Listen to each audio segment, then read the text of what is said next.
Get the hell out of this terminal. The words cut through the polished silence of the International Airport's premium lounge like a blade across glass. A man, in paint-stained work boots and a faded jacket, stood perfectly still as a uniformed staff member pointed straight at his face, demanding he leave immediately. No one asked his name. No one checked his booking. They saw the clothes and they made their judgment. But seconds later, when a private jet registered under his name touched down on the runway just outside, every single face in that lounge went pale. That man was Michael Carter, and if anyone in that lounge had bothered to look past the dried paint on his knuckles or the frayed collar of his jacket, they might have noticed something unusual. The way he stood, not hunched, not apologetic, not like someone who had wandered into the wrong room. He stood the way a man stands when he has earned every square foot beneath his feet and simply chooses not to announce it. But nobody looked that carefully. Nobody ever does when the clothes speak first. Michael had driven to the airport straight from a job site. He ran a small carpentry workshop on the outskirts of town, the kind of place where he built custom furniture by hand, and came home each night smelling like sawdust and wood stain. It was honest work and it kept his mind steady. That mattered more to him now than anything else, because 3 years ago his wife Sarah had died from a sudden cardiac arrest at the age of 34, leaving him alone with their daughter Emma, who was 7 at the time. After the funeral, Michael had quietly stepped away from the life he once led. The boardrooms, the partnerships, the name that used to open doors before he even knocked. He sold their house in the city, moved to a smaller town, and built a life that revolved entirely around his daughter. Today, though, he could not avoid the airport. His mother, Ruth Carter, had passed away 6 days ago. She had left behind a trust, a substantial one, and Michael needed to fly to her estate in Virginia to finalize the legal transfer before the court deadline expired the following morning. The documents required his physical signature, no extensions, no proxies. If he missed this window, the inheritance meant for Emma's future would be locked in probate for years. So he had driven straight from the workshop, sawdust still caught in the creases of his sleeves, and walked into the airport's premium terminal, where his private aircraft, managed and operated by Atlantic Sky Charters on his behalf, was scheduled to arrive and depart within the hour. The lounge was everything Michael no longer cared about. Marble floors polished to a mirror shine, ambient lighting that made everyone look 10 years younger, and leather chairs arranged in clusters like small kingdoms. Businessmen in tailored suits scrolled through tablets. A woman in a silk blouse sipped sparkling water near the window. The air smelled faintly of bergamot and new money. Michael sat down near the far wall, away from everyone, and placed his single duffel bag on the floor beside his boots. He pulled out his phone to check Emma's message. She had texted him a photo of herself at his sister's house holding up a drawing she had made. A picture of a house with 2 stick figures and the words "Me and Dad" written. Underneath, in crooked letters. He stared at that photo longer than he needed to. That was when Linda Reynolds noticed him. She had been the shift supervisor for the airport's very important person concourse for just over 2 years, and in that time, she had built a reputation for running a tight operation. Complaints from premium passengers were rare on her watch, and she intended to keep it that way. She had been reprimanded once before, 3 weeks ago, after a man without a valid boarding pass had slipped into the lounge and caused a disturbance that ended with airport police being called. Her manager had made it clear that another incident would go on her permanent record, so when she spotted Michael sitting in the corner in his work clothes and worn-out boots, every alarm in her head went off at once. She did not see a man waiting for a flight. She saw a liability. Linda walked over with the kind of stride that had already made up its mind. She stopped directly in front of Michael and looked down at him the way someone examines a stain on an expensive carpet. "Excuse me, sir," she said, her voice just loud enough for the nearest passengers to hear. "This lounge is reserved for premium class travelers and chartered flight passengers. Can I see your boarding pass or reservation confirmation?" Michael looked up from his phone calmly. He reached into his jacket pocket, pulled out a folded sheet of paper, and handed it to her. It was the flight confirmation from Atlantic Sky Charters, the company that managed his aircraft, printed, signed, and time-stamped for that afternoon. Linda glanced at the document for less than 3 seconds. She barely read it. Her eyes went back to his boots, then to the duffel bag on the floor, and then to the faint smear of wood stain on his left forearm. She handed the paper back to him as though it were contaminated. "I'm not sure this is valid," she said flatly. "This doesn't match any of the scheduled charter services we have listed for today. I'm going to have to ask you to wait outside in the general terminal until we can verify this." Michael took the paper back without changing his expression. "It is valid," he said. "The flight is managed through Atlantic Sky Charters. You can call them directly if you need to confirm." But Linda had already made her decision. She straightened her posture and raised her voice just enough for it to carry across the lounge. "Sir, I've asked you politely. This area is for passengers who meet the requirements. If you can't provide proper documentation, you need to leave now." A few heads turned. A man in a charcoal suit looked up briefly, then returned to his laptop. The woman with the sparkling water glanced over her shoulder, then looked away. No one said a word. The lounge returned to its curated silence, as if the scene unfolding near the far wall was someone else's problem entirely. Michael folded the confirmation paper and slid it back into his jacket. He looked at Linda, and for a moment something shifted behind his eyes. Not anger, not humiliation, but a quiet recognition. He had seen this before, not in airports, but in conference rooms and country clubs, in the careful way people measured others by the fabric on their backs before ever hearing a single word they had to say. He had spent years inside that world. He knew exactly how it operated, and he had left it behind on purpose. He could have stood up and walked out. It would have been easier. He could have waited in the general terminal, made a phone call, and had someone in a suit come sort everything out within 10 minutes. That was the path of least resistance, and Michael had never been someone who craved confrontation. But something held him in that chair. Maybe it was the memory of his daughter's drawing, me and Dad, and the thought that if Emma were sitting here beside him, she would have watched a stranger tell her father he did not belong. Maybe it was the silence of every person in that lounge who had heard everything and chosen to look away.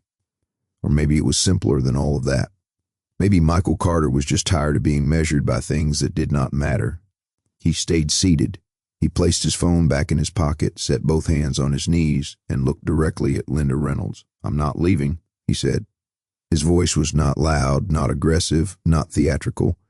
It was the voice of a man who had buried his wife, raised his daughter alone, built things with his bare hands, and did not owe anyone an explanation for the clothes he wore while doing it. "I have every right to be here, and I will be here when my flight is ready." Linda's jaw tightened. She stared at him for a long second, then turned on her heel and walked briskly toward the service desk near the entrance. She picked up the internal phone, pressed a button, and spoke in a low, clipped tone that Michael could not hear from where he sat, but he did not need to hear it. He already knew what she was doing. She was calling security. They arrived within 4 minutes. 2 airport security officers walked into the lounge side by side, both in dark uniforms with radios clipped to their belts. The taller one, a broad-shouldered man named Greg Harmon, had the look of someone who had handled enough disturbances to know when a situation was real and when it was a waste of his time. His partner, a younger officer named Danny Voss, stayed 1 step behind, already scanning the lounge for the source of the call. Linda met them near the service desk and spoke quickly, gesturing toward the far wall where Michael sat. She kept her voice low, but her body language told the entire room everything it needed to know.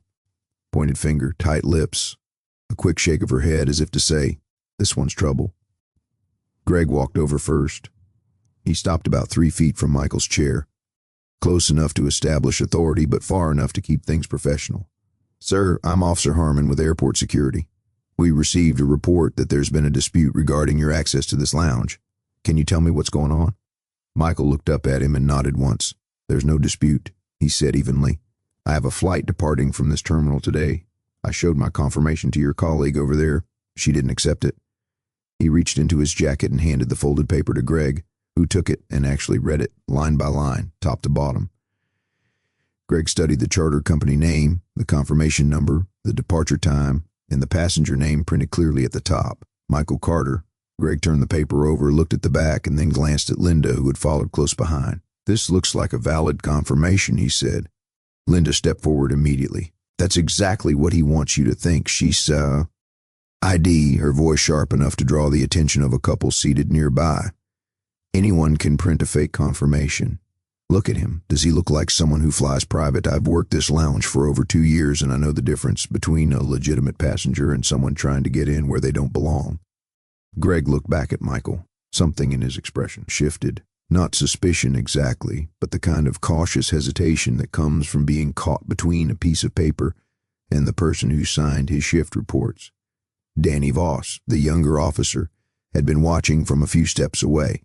He glanced at the confirmation in Greg's hand, then at Michael, and something in his face suggested he didn't agree with the direction this was heading. But he said nothing. He shifted his weight from one foot to the other and kept his eyes on the floor.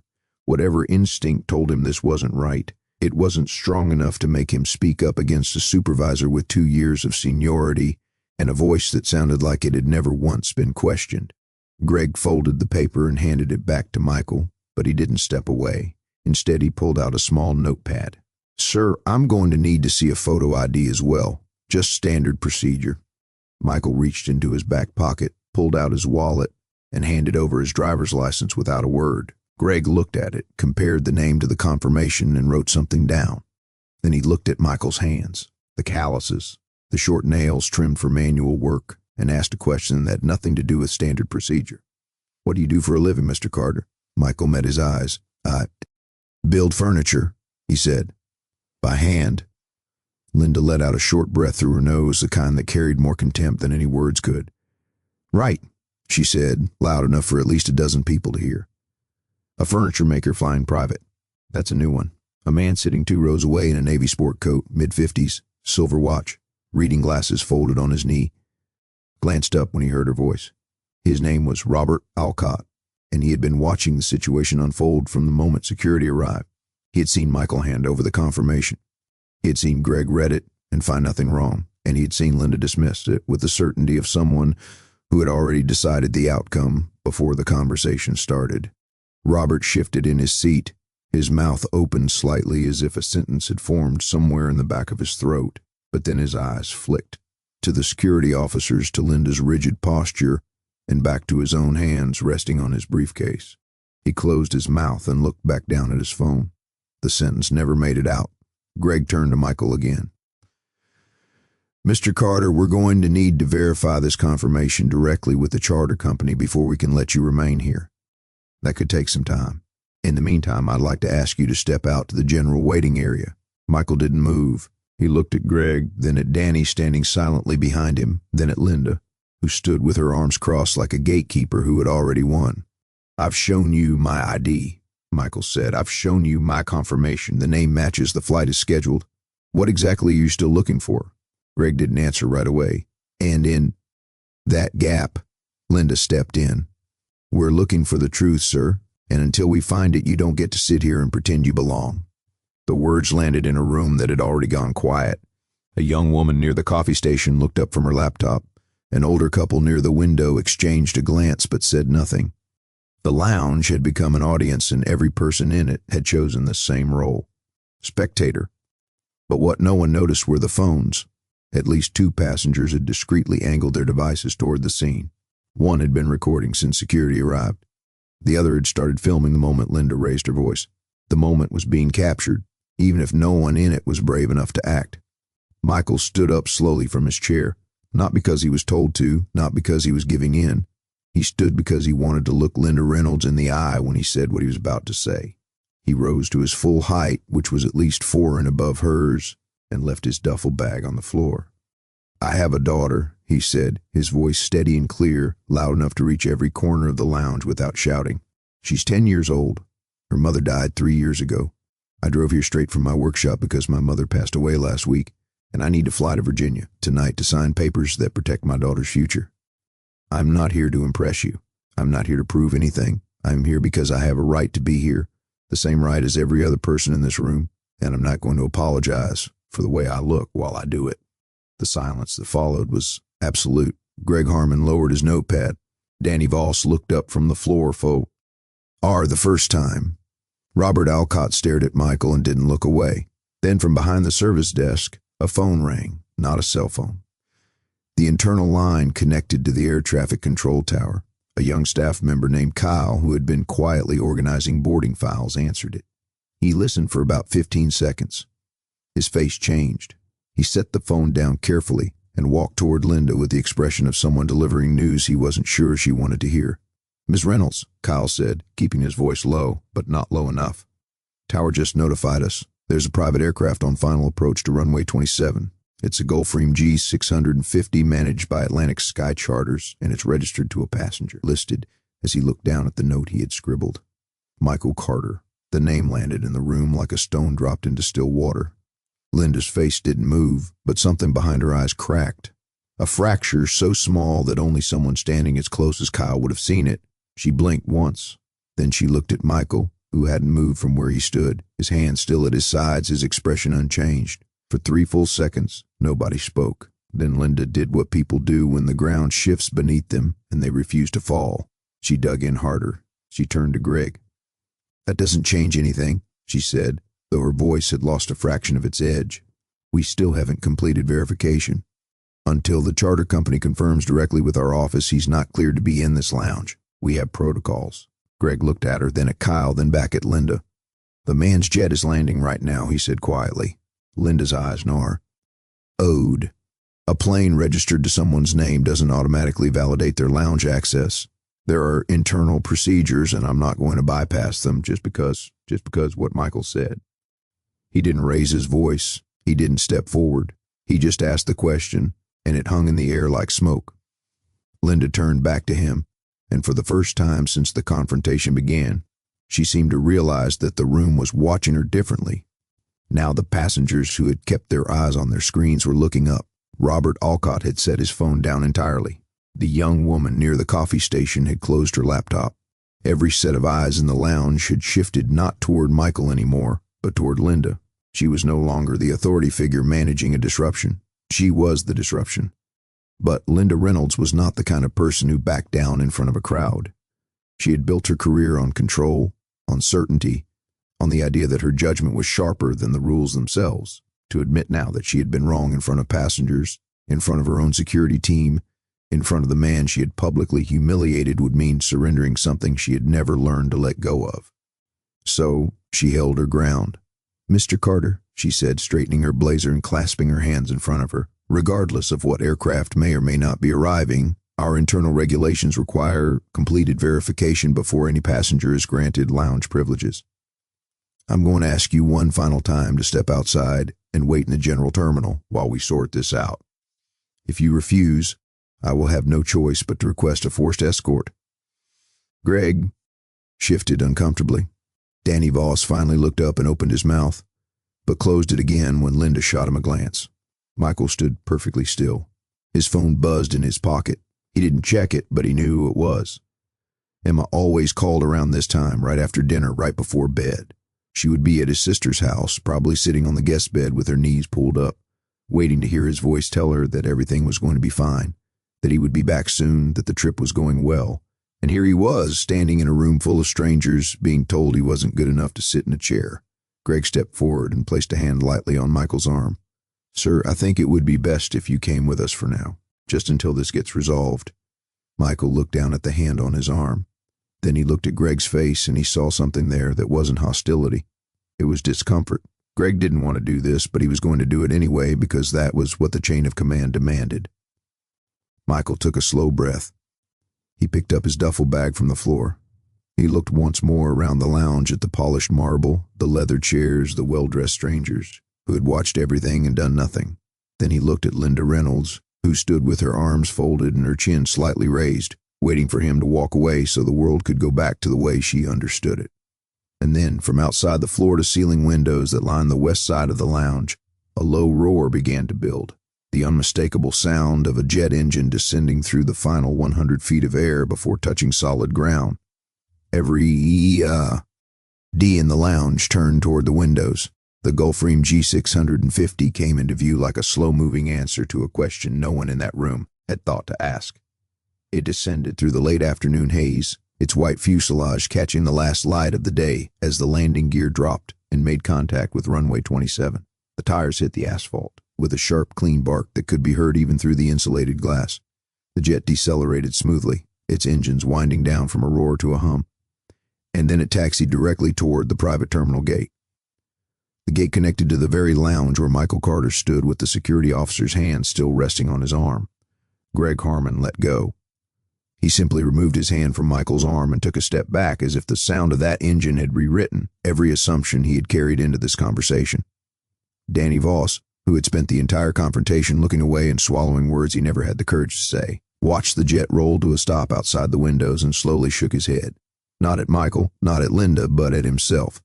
Kyle, the young staff member behind the service desk, stood frozen with the phone still in his hand, watching the scene with the expression of someone who understood that what was happening in this lounge would be talked about for a very long time. Then the lounge doors opened, not the ones passengers used, the internal doors that connected to the operations corridor, the ones that only senior staff accessed with keycard clearance. A man in a dark gray suit walked in with the measured pace of someone who had already been briefed and had already made his assessment. His name was Donald Pratt, the airport's deputy director of operations, and he had been pulled from a meeting on the second floor after receiving a call from Atlantic Sky Charter's liaison office. Behind him walked a woman carrying a leather portfolio, his assistant there to document whatever was about to happen.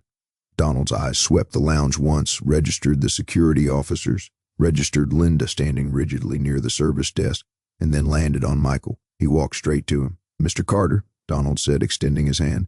"I'm Donald Pratt, Deputy Director of Operations for this airport. On behalf of the entire staff, I want to personally apologize for any inconvenience you've experienced this evening." Michael shifted his duffel bag to his left hand and shook Donald's hand once firmly, without smiling. Donald continued, speaking clearly enough for the room to hear, but without raising his voice. "We've confirmed with Atlantic Sky Charters that your aircraft has arrived at Gate 7. Your crew is standing by whenever you're ready to board." Then he added something that changed the temperature of the room entirely. "I should also note for the record that Mr. Carter is not only a private aircraft owner. He is a long-standing strategic partner and investor affiliated with 3 of the largest infrastructure groups that operate within this airport's network. His involvement has been managed through corporate holding entities, which is why his name may not be immediately familiar to our ground-level staff, but his relationship with this facility predates most of the employees currently working here." The words settled over the lounge like ash after a fire. Robert Alcott, the man in the Navy sport coat who had watched everything and said nothing, slowly closed his eyes and exhaled through his nose. The young woman near the coffee station brought her hand to her mouth. The older couple near the window sat motionless, staring at Michael as though seeing him for the first time, which in every way that mattered, they were, and the passengers who had been recording on their phones did not put them away. If anything, they adjusted their angles because the story had just become something much larger than a man being asked to leave a lounge. Linda Reynolds stood behind the service desk with her hands at her sides. She had not moved since Donald Pratt walked in. Her face held the rigid composure of someone who understood that the next 60 seconds would define the rest of her professional life. Her eyes were fixed on a point somewhere past Michael's shoulder, as though looking directly at him would confirm something she was not yet ready to accept. Donald turned toward her. "Miss Reynolds, I'll need a full written account of this incident submitted to my office by tomorrow morning. There will be a formal review."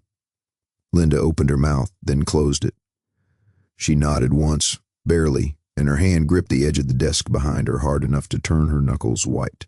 Donald turned back to Michael again. "Mr. Carter, I'm deeply sorry. Is there anything else we can do for you before you board?" The lounge waited. Every pair of eyes, every phone camera, every silent witness who had sat through this entire confrontation without lifting a finger was now locked on Michael Carter, the man in the faded jacket, who had just been confirmed as someone more powerful than anyone in that room had imagined. This was the moment where most people would have turned to Linda and made sure she understood exactly who she had just humiliated. This was where the speech would come, the sharp, devastating words that would make her small in front of every person who had watched her try to make him small first. The room was waiting for it. Some of them wanted it. Michael didn't give it to them. He looked at Donald, and when he spoke, his voice carried the same steady tone it had held from the very beginning. No louder, no softer, no trace of victory or bitterness. "I don't want an apology tour," he said, "and I don't want anyone fired over this. What I want is something that actually changes the way people are treated in places like this." He set his duffel bag down on the nearest chair and looked at Donald directly. "I want a formal internal investigation into how your staff determines who belongs in this lounge and who doesn't. I want mandatory training for every employee who interacts with passengers on class bias, on human dignity, and on the professional ethics of treating every person who walks through those doors with the same basic respect, regardless of what they're wearing or what they look like. Not a seminar, not a pamphlet, a real program with real accountability." Donald nodded slowly. That's a reasonable request, Mr. Carter. I'll personally see that it's implemented. Michael picked up his bag again. One more thing, he said, and this time he did look at Linda, not with anger, not with triumph. He looked at her the way a man looks at something he recognizes, a broken system wearing a human face. I don't blame you. He cleared his throat, said to her quietly, just loud enough for her to hear, and no one else. But I need you to understand that what happened here today didn't start with me. And if nothing changes, it won't end with me either. Linda did not respond. She stood behind the desk with her jaw locked, her eyes glassy, and her hands still gripping the counter. Whether what she felt in that moment was shame or resentment, or something she didn't yet have a name for, no one in the lounge could tell. But she didn't look away. She held Michael's gaze until he turned and walked toward the gate corridor, his boots making the same heavy sound on the marble floor that they had made when he first walked in. Danny Voss watched him go. The young officer stood near the entrance with his hands in his pockets and his radio silent on his belt. And as Michael passed him, Danny said something so quiet it was barely a whisper. "I'm sorry, sir." Michael glanced at him, gave a single nod, and kept walking. Robert Alcott, still sitting in his leather chair with his briefcase on his lap, watched Michael's back disappear through the gate door. He looked down at his own hands, clean, manicured, wrapped around a briefcase made of Italian leather, and for a reason he would not fully understand. Until much later he felt something close to shame settle into his chest like a weight he couldn't put down. Michael boarded the Gulfstream at 6:47 in the evening. He sat down in the cabin, set his bag on the seat beside him, and pulled out his phone. There was a missed call from Emma and a voicemail. He pressed play and held the phone to his ear. "Hi, Dad. Aunt Karen made mac and cheese tonight, the kind with the breadcrumbs you like. I saved you some in the fridge for when you come home. I love you. Come back soon. Okay." Michael held the phone against his ear for a long time after the message ended. Then he put it down, leaned his head back against the seat, and closed his eyes as the aircraft began to taxi toward the runway. He didn't leave that airport as a winner. He didn't leave as a man who had proven his worth by revealing his wealth. He left as a reminder, quiet, uncomfortable, and impossible to ignore, that the way a society treats a person before it knows their name is the only honest measure of what that society truly believes. Respect should never be something that arrives after the money does. It should already be there, waiting at the door, offered freely and equally to every single person who walks through it.